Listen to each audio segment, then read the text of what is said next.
베드로전서 파노라마. 주제: 은혜의 하나님이 굳게 강하게 경고케 하시리라.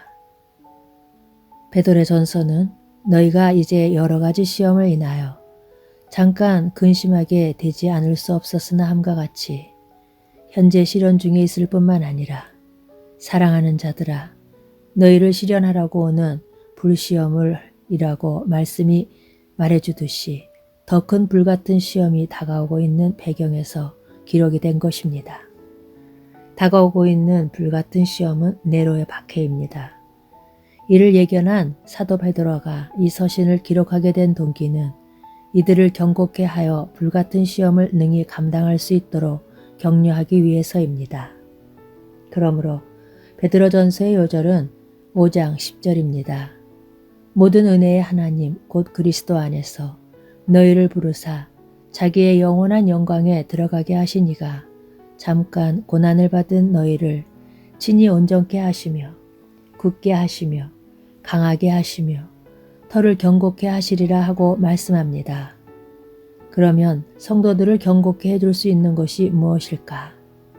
요절 중에서도 핵심은 은혜의 하나님입니다. 하나님께서 자기 아들을 통하여 베풀어 주신 은혜의 복음만이 경고케 해줄 수가 있다는 것입니다.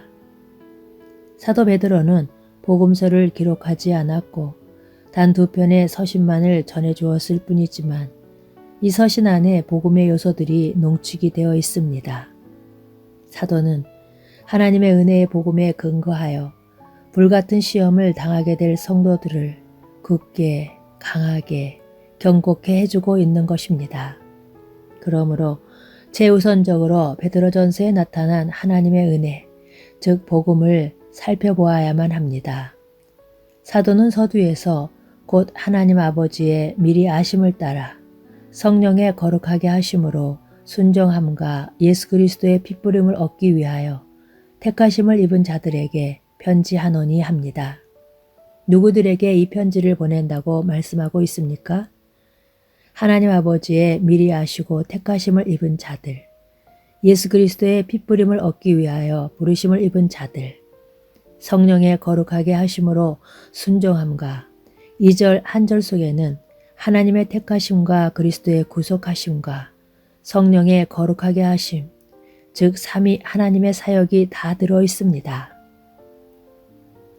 삼위 하나님의 사역을 얼마나 강조하고 있는가를 보십시오.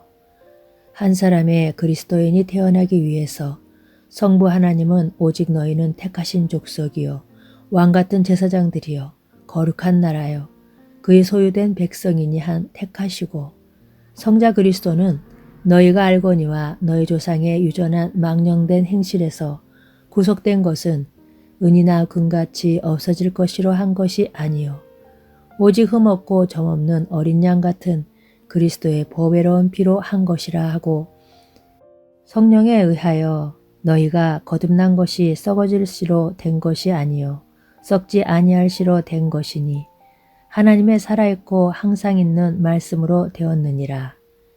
너희에게 전한 복음이 곧 이 말씀이니라 한 거듭나게 해주셨다고 말씀합니다. 이처럼 사도는 불같은 시험을 당하게 될 성도들을 복음으로 경고케 해주고 있는 것입니다. 경고케 해주는 내용을 좀 더 살펴보면 너희 조상의 유전한 망년된 행실에서 구속된 것은 오직 흠없고 점없는 어린 양 같은 그리스도의 보배로운 피로 한 것이니라. 친히 나무에 달려 그 몸으로 우리 죄를 담당하셨으니 그리스도께서도 한번 죄를 위하여 죽으사 의인으로서 불의한 자를 대신하셨으니 하고 우리를 위하여 대신 죽어주셨다는 구속신앙으로 경고케 해주고 있습니다. 그런데 사도는 그리스도의 죽으심으로 그치고 있는 것이 아니라 찬송하리로다. 우리 주 예수 그리스도의 아버지 하나님이 그 많은 긍휼대로 예수 그리스도의 죽은 자 가운데서 부활하심으로 말미암아 너희는 저를 죽은 자 가운데서 살리시고 영광을 주신 하나님을 그리스도로 말미암아 믿는 자니 물은 예수 그리스도의 부활하심으로 말미암아 이제 너희를 구원하는 편이하고 부활신앙으로 경고케 해줍니다. 그러시면 그리스도의 부활은 무엇으로 이어지게 되는가?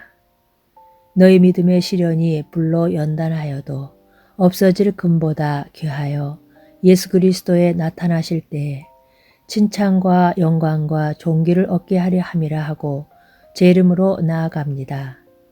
그러므로 본서에는 주님의 나타나심, 즉 재림이 강조되어 있습니다.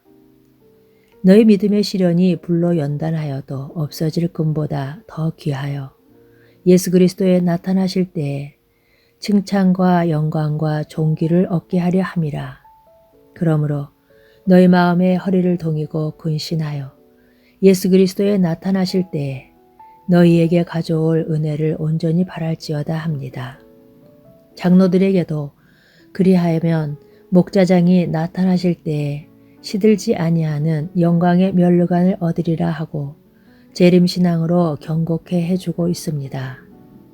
불시험을 앞에 둔 성도들을 경고케 해주는 방도는 구속신앙과 부활신앙, 재림신앙으로 무장을 시켜주는 즉 하나님의 은혜요 복음인 것입니다. 이제 사도는 고난을 통과해야 할 성도들을 격려합니다. 격려의 근거를 어디에 두고 있습니까? 오직 너희가 그리스도의 고난에 참여하는 것으로 즐거워하라. 그리스도도 너희를 위하여 고난을 받으사 너희에게 본을 끼쳐 그 자취를 따라오게 하려 하셨느니라 하고 그리스도께서 우리를 위하여 당하신 고난에 두고 있습니다. 저는 죄를 범치 아니하시고 그 입에 괴사도 없으시며 욕을 받으시되 대신 욕하지 아니하시고 고난을 받으시되 위협지 아니하시고 오직 공의로 심판하시는 자에게 부탁하시며 진이 나무에 달려 그 몸으로 우리 죄를 담당하셨으니 합니다. 왜 이렇게 해주셨는가? 두 가지를 들고 있습니다. 첫째는 그리스도께서 한 번 죄를 위하여 죽으사 의인으로서 불의한 자를 대신하셨으니 이는 우리를 하나님 앞으로 인도하려 하심이라 합니다. 하나님 존전에서 추방을 당한 아담의 후예들이 하나님 앞으로 돌아갈 수 있는 유일한 방도는 그리스도의 대속을 의지하는 길뿐입니다.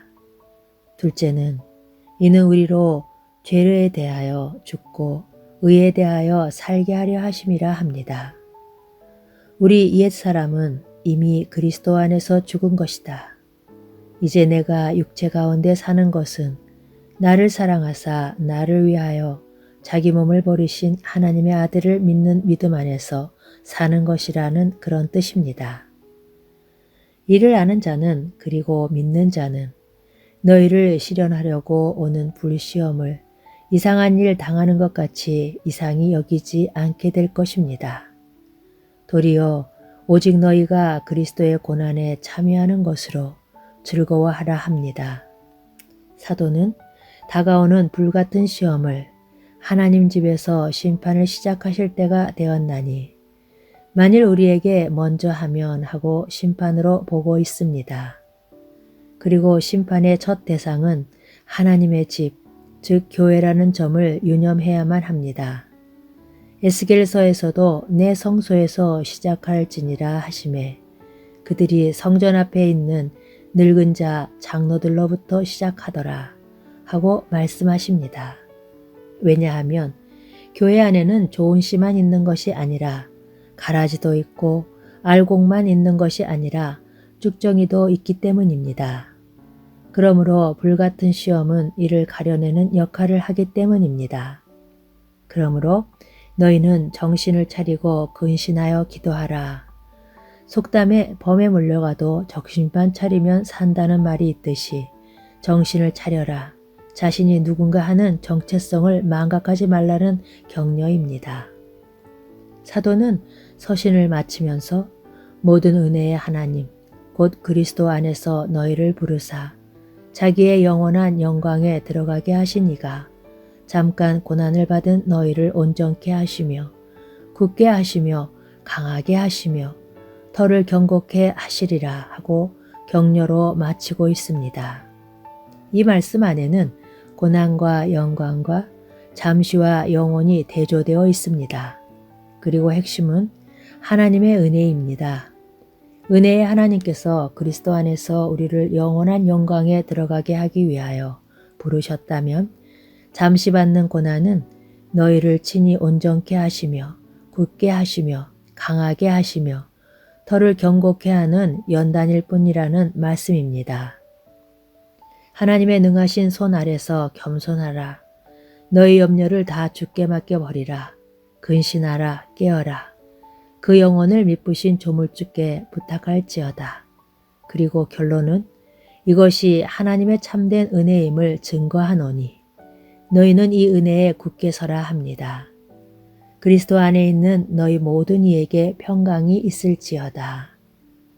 아멘.